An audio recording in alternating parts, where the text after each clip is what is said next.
Earthquakes strike without any warning, and that's what makes them so terrifying, right? But here's the thing. While we can't predict them, we can absolutely prepare for them. And having a solid plan is the single most important thing you can do for your family's safety. So let's walk through the blueprint of a great earthquake plan. And you can actually use the tools right here on this page to build yours as we go. Just take a second and really think about that. If the shaking started this very moment, would your family know exactly what to do? Would it be total panic, or would it be a calm, practiced response? That difference? Well, that's what a plan makes, and that is exactly what we are here to build together. All right, so the most important work for earthquake safety actually happens long before the ground ever moves. It's all about creating a solid foundation for safety. We're going to focus on three key areas: how you'll all communicate, what supplies you're going to need, and how to make your home a whole lot safer. First up, let's talk communication. After a major quake, you can pretty much guarantee that phone lines and cell service will be completely overwhelmed or just down. So, how do you find each other? How do you know that everyone is safe? This is where your communication plan becomes absolutely critical. Okay, here's a strategy that a lot of people overlook, and it's a real game changer. You need to designate an out-of-state contact. See, after a disaster, it's often way easier to make a long-distance call than a local one. So this person becomes your family's central check-in point. Everyone in the family calls them to report that they're safe, and that person can then relay information back out to everyone else. It's such a simple idea, but believe me, it can make a huge difference. Your plan also needs physical locations. So pick one spot right outside your home, like, say, the big oak tree at the corner, for an immediate meetup. Then you need to choose a second spot, one that's outside of your neighborhood, just in case you can't get back home. And just as important, make sure every adult in the house knows exactly how and when to shut off the main utilities, like gas and water, to prevent even more danger. So once you have a plan to connect with each other, you need the actual physical supplies to get by. In a major quake, emergency services are going to be completely swamped.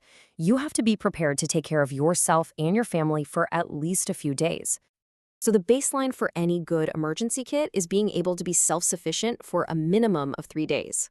Now, what does that mean? It means 1 gallon of water per person per day, and enough non-perishable food for everyone, and don't forget your pets, for at least 72 hours. And honestly, when it comes to supplies, more is always, always better. Now, building a kit doesn't have to be some huge, overwhelming task. Just think in categories. For sustenance, you need water and ready-to-eat foods like energy bars or canned goods. For safety, you need light sources like flashlights, a radio for information, a first aid kit, and a whistle to signal for help. For tools, a wrench for those utilities and some heavy gloves are totally non-negotiable. Oh, and don't forget to have cash and small bills, because ATMs and credit card machines won't be working without power.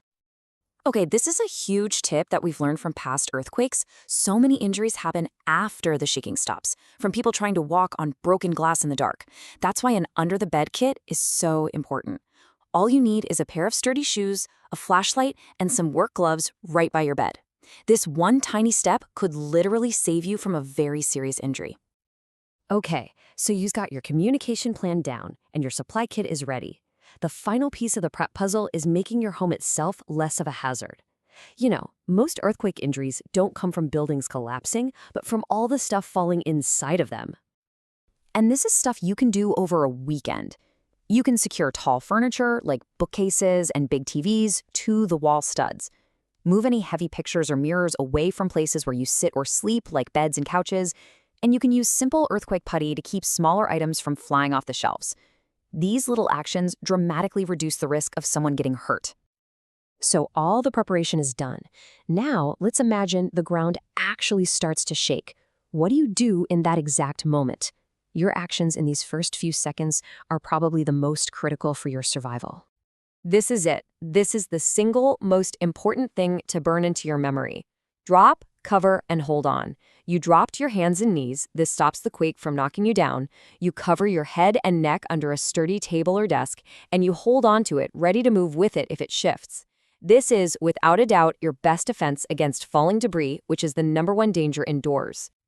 Now, I'm sure a lot of us grew up hearing this piece of advice. It's one of the most persistent myths about earthquake safety, and it's one we absolutely have to bust right now. So that whole doorway myth, it comes from old photos of collapsed adobe houses where the door frame was the only thing left standing. In modern homes, a doorway is no stronger than any other part of the house, and it offers zero protection from flying objects. The same thing goes for that triangle of life theory. It's just too unpredictable. The proven, expert-recommended method is always, always drop, cover, and hold on. What you don't do is just as important. Do not run outside. You're actually far more likely to get hit by falling debris from the building. Do not use an elevator. You could get trapped if the power fails. And after the shaking stops, do not light any matches or lighters until you are absolutely sure there are no gas leaks. Okay, the shaking stops. But the emergency isn't over. The choices you make in the minutes and hours that follow are so important for safe recovery. The very first thing to remember is that it's not over yet. Aftershocks are a certainty. They can strike minutes, hours, or even days later, and they can be dangerously strong. You have to stay vigilant and be ready to drop, cover, and hold on all over again at a moment's notice. So, what are your immediate priorities? First, check yourself and everyone around you for injuries. Then, you need to assess your surroundings. Do you smell gas? If you do, turn it off at the main valve and get out. Move away from any damaged buildings. And if you're anywhere near the coast, get to higher ground right away. Don't wait for an official warning. That battery-powered radio in your kit will be your lifeline for official instructions. Look, knowledge is the first step, but it is action that saves lives. You now have the complete blueprint for a solid plan. So the next step? Well, that's up to you. Use the checklists and tools right here on this page to turn what you just learned into a real, completed plan for your family. Don't put it off for another day. Start building your plan right now.